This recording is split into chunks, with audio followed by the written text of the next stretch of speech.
Hey y'all, it is sunshine. I hope you're having a beautiful day. I survived the week. It's Saturday.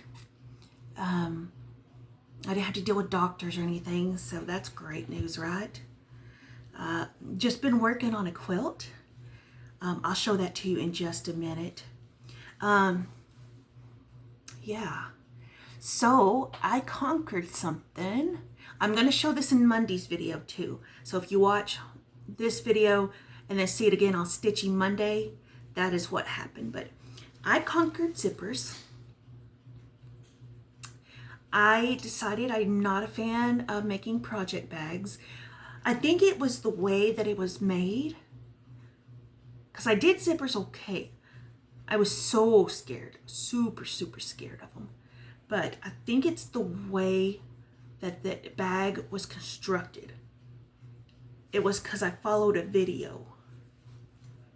And also, I didn't have that interfacing stuff, so I just used what I had, which was fleece, and I think it made it too bulky. I don't know. I don't know what the solution is, but it's kind of whatever.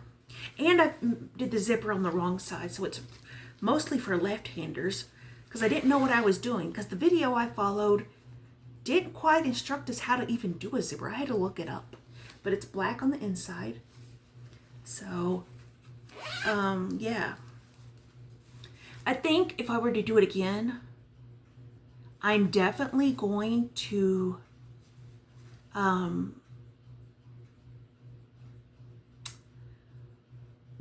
find the interfacing stuff, and maybe it's not going to be so bulky, and find a better video that works better for me, because there's just too many pieces to this.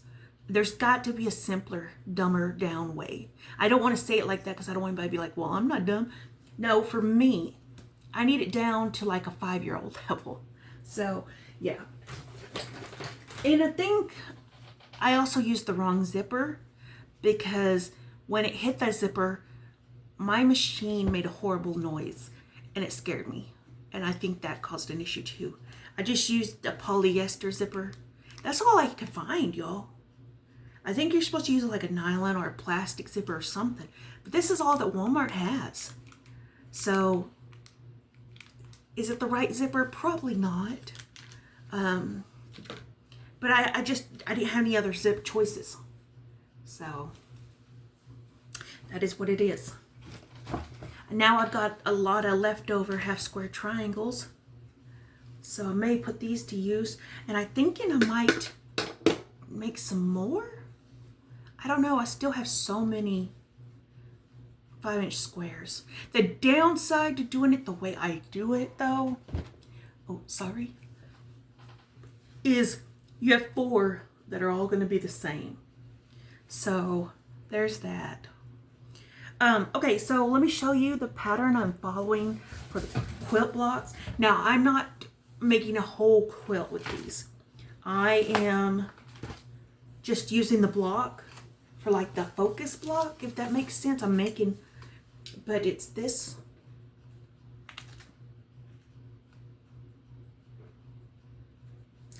And then it's got,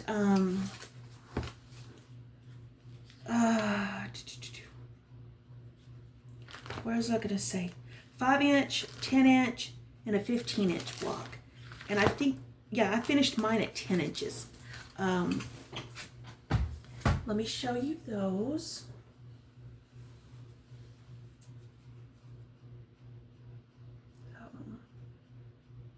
This is a bed sheet, this part. This is the 5-inch squares that I made into the half square triangle. And I didn't know how many to make. I didn't know anything. I wanted to go from there.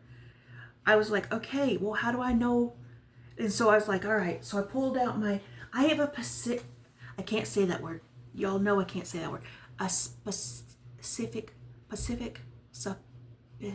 Anyway, I have a certain notebook I use. And I got a graph paper booklet thing, and I tore out the pages because it was 3-ring anyway, but it was so cheaply put together, it was falling apart. So I put it in a binder, and what I do is just map out my quilt. I write down my information, I do my math, because I need a lot of direction. I need to know where I am going, and to map it out is the best thing I know to do. So this quilt is going to be 5 blocks across, 8 down. So I know I need 8 blocks so I can go down, right? And then 5 different patterns. So with that knowledge, and I know that these are coming out to be 10 inch, they squared up to 10 inches. I'm going to keep going with 10-inch blocks. So I took another bed sheet. I've got yellow, and I kind of wanted to stay with the greenish color scheme, kind of. This is going to be a manly quilt, and I wanted to kind of man it up. Does that make sense? So I have batiks that I had made with, I made these, I already cut them to 10 inches, and I had made something with them, and that something didn't work out. But I had kept it because I was going to frog it or rip it out. So I kept all of those, and I undid that piece to keep those. So that was there. I don't know where to go quite from here. I kind of think there's enough bed sheet of this green that I think I want to make solid green blocks, as long as the cross blocks aren't next to the green blocks. I think I'm okay. I think the way I have it mapped out, most everybody has a yellow and a batik block next to them. There's gonna be 1, 2, 3 places where it's not gonna happen. But if I could do the green blocks strategically, and then another pattern, I kind of want to do a 4 patch, you know, just to break up the big blocks. But then I would have to cut fabric for that. I'm trying to use what I have, because I have 5-inch squares, and for it to come down to 10 inches, I need 5.5 squares, because 5.5 and a 5.5 will equal 5, so that'd be 10, because you'll lose that 1/4 inch all the way. I think that's how that works. Anyway, so I have it color blocked, see, and I have a key down here that tells me what I'm doing. But graph paper is where it's at. I love the graph paper. I can make the notes, and if I really need extensive notes, then I could put a sheet of paper in there and be like, here's my notes. But as long as I'm able to, you know, map it out, that's what I need to have happen. But sometimes I get to map it out too hard. Does that make sense? Like, I overthink it, and that's an issue. I've got to quit overthinking. I have just got to let it go and be the willy-nilly quilter that I am. Now this one is going to be so big. Well, not across. It's only going to be 48 inches across. But this guy is 6 foot something, right? So up and down is going to be 76 inches, which is pretty dang tall. So I don't think fleece is going to be an answer, because then I would have to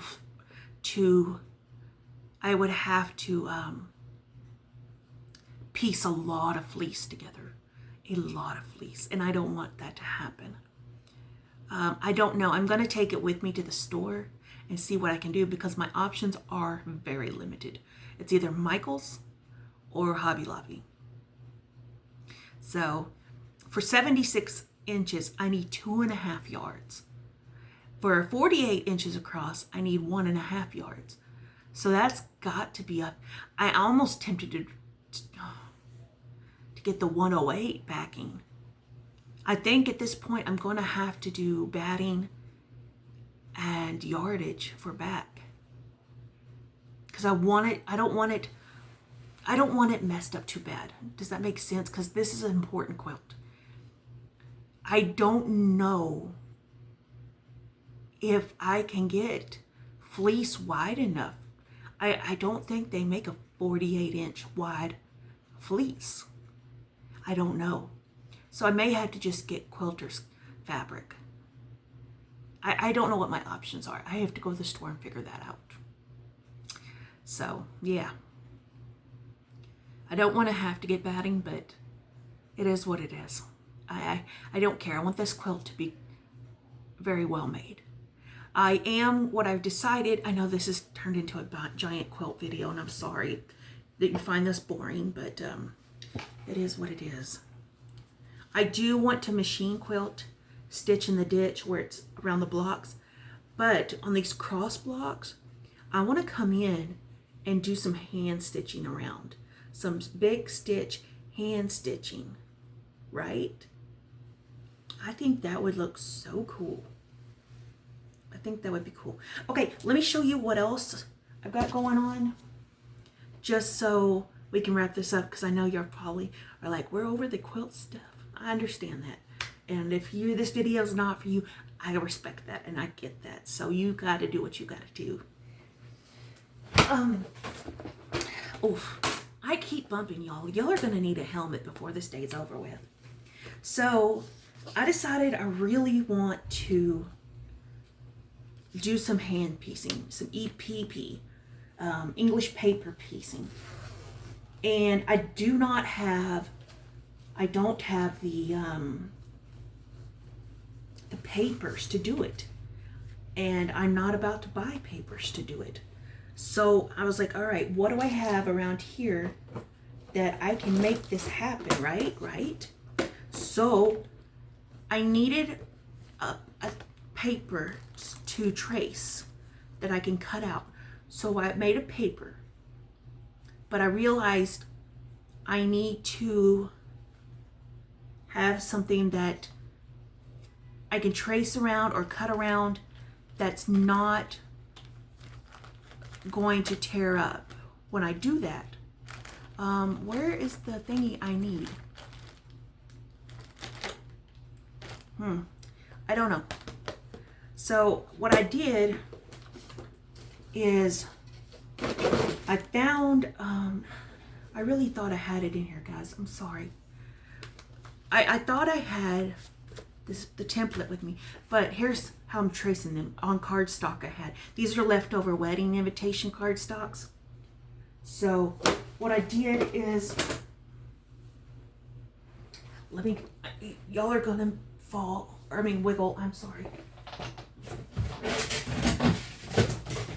Now I don't have any information about what this sign is or whatever, but I found it in the garage. The previous tenants left it, and it's thick.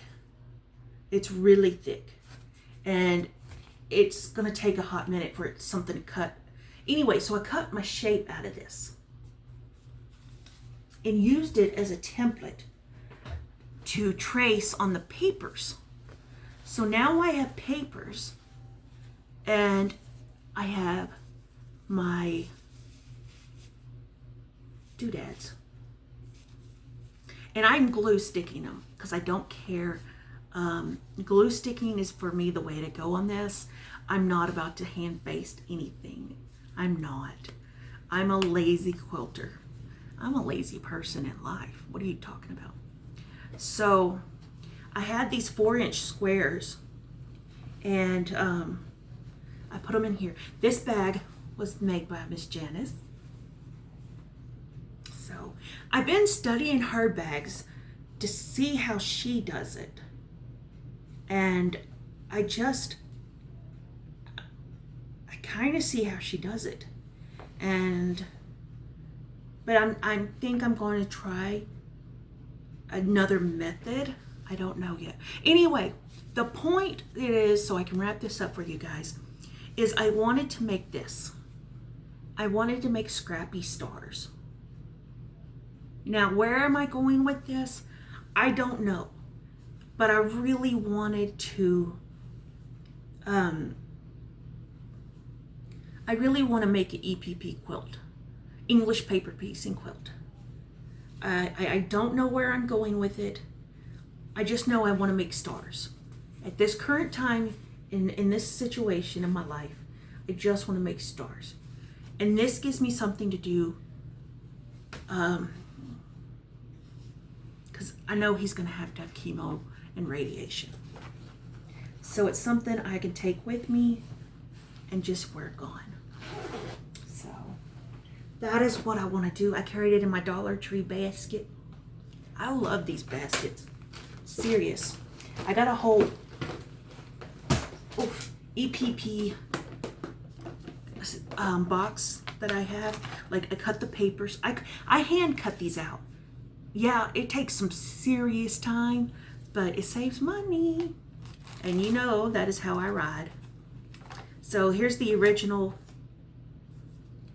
thing. I printed this out. All I did was, instead of paying for a template, I just found an outline on the images of Google's, and I printed it out like full scale, which it turned out to be 3 or 4 inches. I mean, it turned out pretty dang huge. And I just cut it down with my paper trimmer till the size I was like, this looks good.